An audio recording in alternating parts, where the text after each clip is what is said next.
Good morning class 12। Welcome to commerce nook. तो last class में हम लोगों ने सेशन 3 स्टार्ट किया हुआ था। उसका पार्ट 1 हो गया था जिसमें हमने मेंटेनेंस ऑफ स्टोर एरिया पढ़ लिया था। आज की जो क्लास है हमारी that is focus upon communicate effectively with stakeholders. तो ये कम्युनिकेट और इफेक्टिवली तो आपको समझ में आ रहा होगा। ये स्टेक होल्डर्स क्या होता है? स्टेक होल्डर्स होता है ये वो लोग हैं जो आपके बिजनेस के अंदर इंटरेस्टेड होते हैं या फिर आपके बिजनेस के बारे में जानने में दिलचस्पी रखते हैं। ठीक है, अब इसके अंदर कौन कौन से लोग आ जाते हैं? एक आ जाएंगे आपके कस्टमर्स, जनरल पब्लिक, गवर्नमेंट, ये इनकम टैक्स अथॉरिटीज़ आ जाएंगी यहाँ पर, और मीडिया आ जाएगा। ये सब कौन है? ये वो लोग हैं जो आपके बिजनेस के अंदर इंटरेस्ट रखते हैं, वो आपके बारे में जानने में इंटरेस्ट रखते हैं। अच्छा, यहाँ पे शेयर होल्डर्स भी आ जाएंगे साथ में, राइट। तो अब इन लोगों के साथ कैसे एक बिजनेस कम्युनिकेट करेगा, इसके बारे में हम लोग इस टॉपिक में पढ़ेंगे।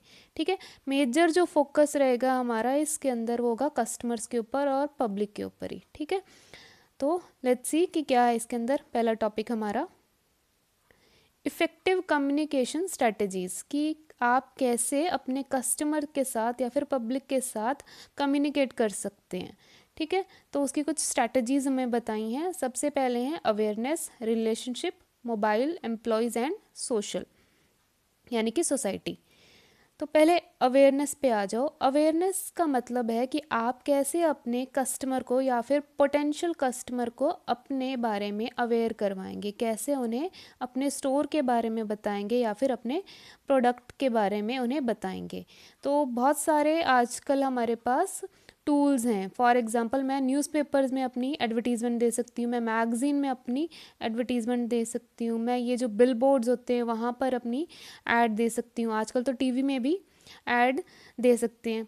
ठीक है, तो ये सब क्या है, यहाँ पर मैं क्या कर रही हूँ, मैं अपने बारे में, अपने प्रोडक्ट के बारे में, अपने स्टोर के बारे में मेरे कस्टमर्स को या फिर पोटेंशियल कस्टमर को अवेयर करवा रही हूँ। आप अपनी वेबसाइट पे बना सकते हो, ठीक है, अपना कोई सोशल मीडिया पे पेज बना सकते हो जहाँ पर आप अपने बारे में लोगों को इन्फॉर्म कर रहे हो। वहाँ अपनी लोकेशंस दे सकते हो, आपका स्टोर कब खुलता है, कितने बजे खुलता है, इस सब के बारे में उन्हें कम्युनिकेट कर रहे हो। ठीक है,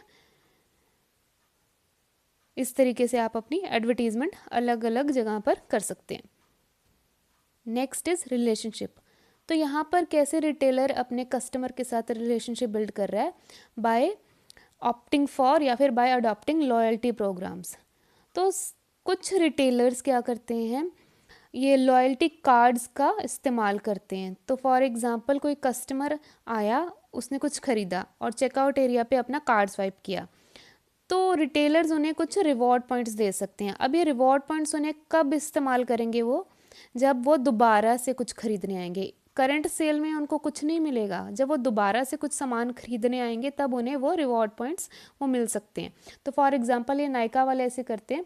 तो नायका से मान लो आपने पहली बार कुछ खरीदा, तो जितने का भी आपका सामान होएगा ना, उतने का कुछ परसेंटेज कैलकुलेट करके वो आपके रिवॉर्ड पॉइंट्स आपको दे देते हैं। ठीक है, अब ये रिवॉर्ड पॉइंट्स का क्या है, ये डिस्काउंट है। तो जब आप दूसरी बार उनसे कुछ खरीदने आओगे ना, तब वो आप डिस्काउंट आपका वो अपने आप उस सेल के अंदर आपको लग जाएगा। ठीक है, तो इससे क्या है, यहाँ पर क्या है, एक तो रिटेलर ने क्या किया, आपसे रिपीटेड सेल करवा ली, और दूसरा आपको कुछ ना कुछ रिवॉर्ड पॉइंट भी आपको दे दिया। तो यहाँ पर क्या है, एक तो ये जब भी आप कोई कार्ड स्वाइप करते हो तो वहाँ पर आपका जो डाटा है वो कैप्चर भी हो जाता है। तो इससे क्या है, कस्टमर की जो इन्फॉर्मेशन है वो भी रिटेलर के पास चली जाती है। तो इस तरीके से कस्टमर का आप टेस्ट एंड प्रेफरेंस आपको पता चल जाता है, और आपसे आप क्या कर सकते हो, यहाँ पर रिपीटेड सेल भी उनसे करवा सकते हो। ठीक है, रिपीटेड परचेज भी उनसे करवा सकते हो। तो ये था हमारा relationship. Third is Next is mobile.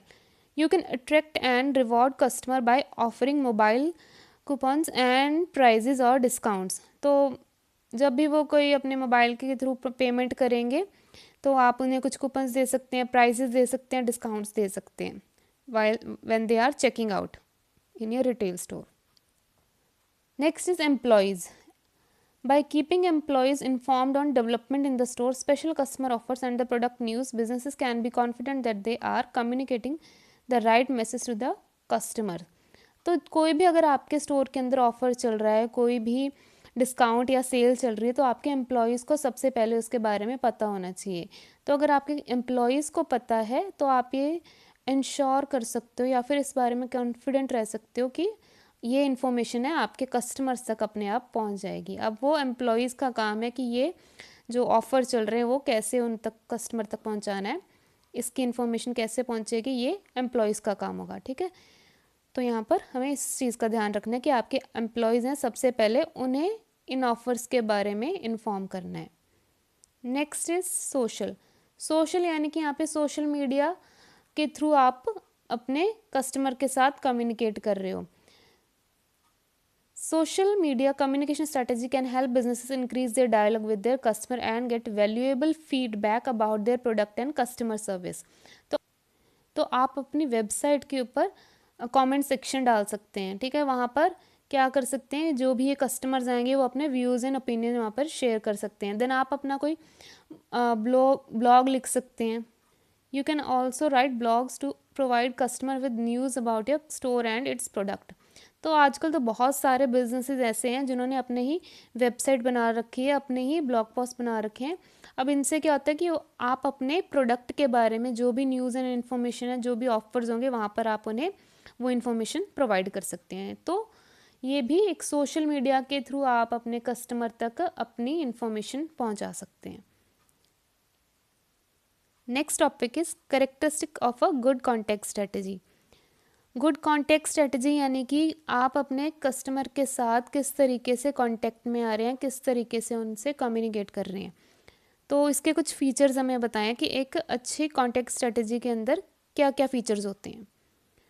तो सबसे पहला जो फीचर है that is an effective contact strategy combines customer needs, product and channel. तो एक अच्छी कॉन्टैक्ट स्ट्रेटजी में क्या फोकस रहेगा कि कस्टमर की नीड क्या है, कौन सा प्रोडक्ट उसे चाहिए, देन लास्ट में आप किस तरीके से उससे बात कर सकते हैं. तो मान लो कि कोई ऐसा कस्टमर है आपका जो कि सोशल मीडिया का इस्तेमाल नहीं करता है, तो आप उससे या तो फ़ोन कॉल पे बात कर सकते हैं या फिर आप उसे ईमेल के थ्रू उससे कांटेक्ट में आ सकते हैं. राइट, तो यहाँ पर चैनल आपका बहुत ज़्यादा इम्पॉर्टेंट है. An effective contact strategy spans all type of product and channels and is driven from centralized planning that transcend traditional product and organizational silos. तो एक ऑर्गेनाइजेशन के अंदर ना बहुत सारे डिपार्टमेंट होते हैं. अब मान लो हर एक डिपार्टमेंट आपको ईमेल भेजने लग गया या फिर मैसेज भेजने लग गया या फिर कोई ऑफ़र भेजने लग गया कि हमारा प्रोडक्ट ले लो या फिर हमारे प्रोडक्ट के बारे में ये इन्फॉर्मेशन है. अगर हर एक डिपार्टमेंट आपको इस तरीके से मैसेज भेजने लग गया देन तो एक टाइम के बाद आप भी इरिटेट होना शुरू हो जाओगे. ठीक है, तो ऐसे में आपको क्या करना है, आपकी ऑर्गेनाइजेशन को क्या करना है, सेंट्रलाइज्ड प्लानिंग करनी है. अब सेंट्रलाइज्ड प्लानिंग में क्या होगा कि आप हर एक डिपार्टमेंट को उसका काम बता देंगे, देन किस तरीके से और कैसे कम्युनिकेट करना है ये आपको विद प्लानिंग ही आपको करना होगा. Then next is an effective contact strategies recognizes that different channel have different capabilities and therefore have different uses. तो बहुत सारे चैनल्स ऑफ कम्युनिकेशन है, बहुत सारे तरीके हैं जिससे कि मैं अपने कस्टमर के साथ कांटेक्ट में आ सकती हूँ. ज़रूरी नहीं है कि आपको हर एक चैनल का इस्तेमाल करना है, लेकिन आपको इस चीज़ को रिकग्नाइज़ करना होगा, ये चीज़ समझनी होगी कि हर एक चैनल का अपनी ही एक इम्पॉर्टेंस है, हर एक चैनल की अपनी ही एक कैपेबिलिटी है. तो उसका आप हर एक अलग अलग तरीके से उसे इस्तेमाल कर सकते हो. तो जैसे कि मैंने अभी बताया कि ईमेल स्ट्रेटजी आप उन कस्टमर के लिए इस्तेमाल कर सकते हैं जो कि ज़्यादा सोशल मीडिया पर नहीं है. ठीक है, या फिर आप न्यूज़पेपर का इस्तेमाल कर सकते हो ऐसे कस्टमर्स के लिए. तो हर एक चैनल इम्पॉर्टेंट है और हर एक चैनल का अपना एक यूज़ है. Next point is an effective contact strategy recognizes that the extent of the relationship is different for each customer. हर एक कस्टमर के साथ आपका जो रिलेशनशिप है वो अलग होगा. तो एक कस्टमर है जो आपका लॉयल कस्टमर है जो कि आपसे सालों से सामान खरीद रहा है और एक ऐसा कस्टमर है जो कि नया है. अब इन दोनों से बातचीत करने का जो आपका तरीका होगा, जो आपकी स्ट्रेटजी होगी वो अलग होगी. ठीक है, तो इनको अप्रोच करने का तरीका है वो आपका अलग होगा, right. Then an effective content strategy seeks to find balance between what's right for the customer and what's right for the organization. Effective content strategy के अंदर आप ये चीज़ ध्यान में रखते हो कि कस्टमर के लिए क्या सही है और आपकी ऑर्गेनाइजेशन के लिए क्या सही है, ठीक है। देन उसके बाद इन दोनों के बीच में बैलेंस बनाकर ही आप अपनी ऑर्गेनाइजेशन के लिए काम करते हैं या फिर उन्हें उसी तरीके से उन्हें प्रोडक्ट को ऑफर करेंगे। An effective content strategy aligns incentive and performance goal with commercial objective and customer needs. Effective content strategy के अंदर आप ध्यान रखते हैं कि ये जो परफॉर्मेंस गोल्स होंगे आपके एम्प्लॉयज़ के, वो किसके साथ अलाइन करें, कस्टमर नीड्स के साथ अलाइन करें। तो मान लो कि आपका कोई स्टाफ मेंबर है, वो अपने कस्टमर को कुछ बेच रहा है, तो उस स्टाफ को पता होना चाहिए कि उसका कस्टमर की क्या नीड है, क्या उसकी रिक्वायरमेंट है। तो दोनों को बैलेंस करते हुए आपको अपना सामान वो है या फिर जो भी अपने कस्टमर को है उसी तरीके से अप्रोच करना है। 4 क्रिटिकल कैपेबिलिटीज़। तो बिजनेसेस को जब भी इफ़ेक्टिव कॉन्टेक्ट स्ट्रेटजी है, वो अगर वो मान लो उनका गोल है, तो कुछ चीज़ों का उन्हें ध्यान में रखना होता है। सबसे पहला पॉइंट है यहाँ पर हमारा integrated sales planning. Business can plan ahead based on customer data so that they can react to change quickly. तो मान लो कोई मार्केट के अंदर या फिर कस्टमर के डिमांड या प्रेफरेंसेस के अंदर कोई चेंज आता है, तो उस वक्त पे सबसे ज़्यादा जो इम्पॉर्टेंट होगा वो उन कस्टमर का डाटा होगा। अब कस्टमर के डाटा से उन्हें पता चल जाएगा कि कस्टमर की डिमांड क्या है, वो उन्हें उनकी अब क्या रिक्वायरमेंट है। तो इससे क्या होगा, वो पहले से ही प्लान कर पाएंगे। अगर वो प्लान कर पाएंगे देन अगेन क्या होगा, वो अपनी कॉन्टेक्ट स्ट्रेटजी है उसी के अकॉर्डिंगली उसे मोल्ड कर पाएंगे, right. Then next is smooth marketing operations. So let's say कि आपके पास कोई 15 प्रोडक्ट हैं और हर एक प्रोडक्ट के लिए आप क्या कर रहे हो, कोई 7 डिफरेंट वेज आप इस्तेमाल कर रहे हो कस्टमर के साथ कम्युनिकेट करने के लिए, ठीक है। तो अब ऐसे में क्या इशू अराइज होता है कि आप हर एक कम्युनिकेशन चैनल को हैंडल करना थोड़ा मुश्किल हो जाता है। तो इस सिचुएशन में आप लोग क्या कर सकते हो, अपनी टेक्नोलॉजी का इस्तेमाल कर सकते हो। Right technology and right people हैं, वही आपके काम आ सकते हैं, ठीक है। तो मार्केटिंग कैंपेन्स हैं, उनको चलाने के लिए आपको राइट टेक्नोलॉजी की ज़रूरत है एंड राइट लोगों की या फिर एम्प्लॉयज़ की आपको रिक्वायरमेंट है। Effective sales and relationship building. तो यहाँ पर फ्रंट लाइन वर्कर्स हैं, उनका जो जॉब है वो थोड़ा या फिर उनका काम है वो बढ़ जाता है। तो अगर एजेंट हैं ये जो, उन्हें पता है कि कस्टमर की नीड एंड रिक्वायरमेंट क्या है, तो आप उसी अकॉर्डिंगली अपने कस्टमर को सामान बेच पाएंगे। Tracking performance, using system to track in real time what is working what and rather than waiting until the end of the year.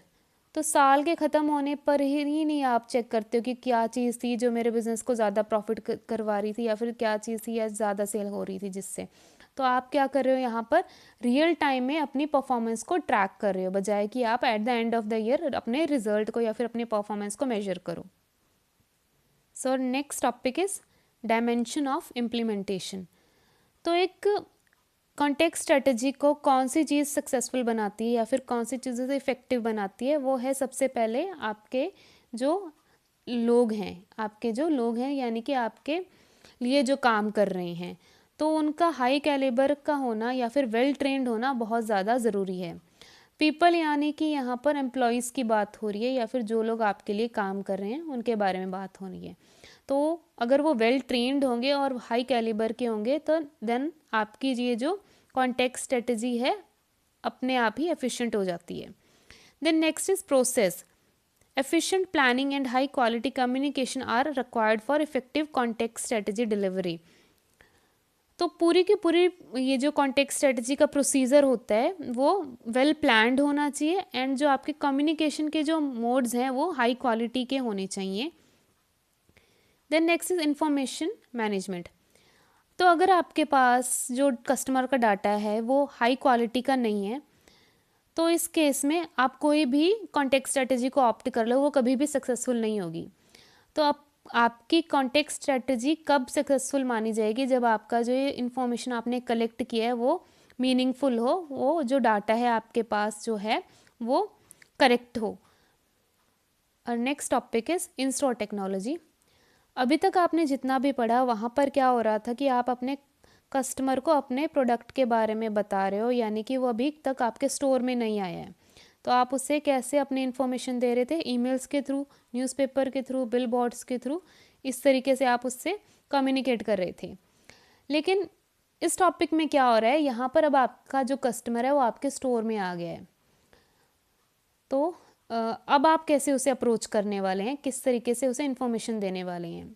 In store technology के बारे में हम लोग यहाँ पर बात कर रहे हैं। इन स्टोर यानी कि स्टोर के अंदर किस किस टेक्नोलॉजी का आप इस्तेमाल कर सकते हो ताकि आप अपने कस्टमर को अपने प्रोडक्ट के बारे में या फिर अपने स्टोर के बारे में इन्फॉर्मेशन दे सको। तो जो सबसे पहला जो हमारे पास टूल है दैट इज़ डिजिटल साइनेज। क्या होते हैं ये डिजिटल साइनेज? ये आपको इस पिक्चर में दिख रहे होंगे। ये टीवीज़ होते हैं जहाँ पर आप अपने प्रोडक्ट के बारे में, अपने स्टोर के बारे में, या फिर जो भी प्रमोशनल चल रहे हैं आपके स्टोर के अंदर, उसके बारे में इसे इन्फॉर्मेशन दे सकते हो। वे फाइंडिंग होता है कि आप उन्हें नेविगेशनल टूल के तरीके से भी इस्तेमाल कर सकते हो कि कौन से फ्लोर पे आपको कौन सा सामान मिलेगा। इस तरीके से आप इन टीवीज़ को इस्तेमाल कर रहे हैं, ठीक है, या फिर इन डिजिटल साइनेज को इस्तेमाल कर रहे हैं। सेकंड है वो है इलेक्ट्रॉनिक कियोस्क। ये क्या है? ये होते हैं टच स्क्रीन पैनल्स होते हैं। It is a self service electronic device that allows customer to perform task like browsing product, placing order and even make payment. तो आपको जैसे इस पिक्चर में दिखाई दे रहा होगा, ये क्या है? ये टच स्क्रीन डिवाइस है। यहाँ पर कस्टमर कोई भी प्रोडक्ट है वो उसे ढूंढ सकता है, यानी कि ब्राउज कर सकता है, देन वो यहीं पर वो अपना ऑर्डर प्लेस कर सकते हैं, देन यहीं पर वो पेमेंट कर सकते हैं, ठीक है। तो ये अलग से एक टूल हो गया जिसे आप इस्तेमाल कर सकते हैं अपने स्टोर के अंदर। So that is all for today's class. आज की क्लास में हमने हमारा सेशन 3 है वो कंप्लीट कर दिया है। नेक्स्ट क्लास में हम लोग सेशन 4 स्टार्ट करेंगे। तो आई होप कि आज की क्लास आपको क्लियर होगी हो। See you in the next class. Thank you.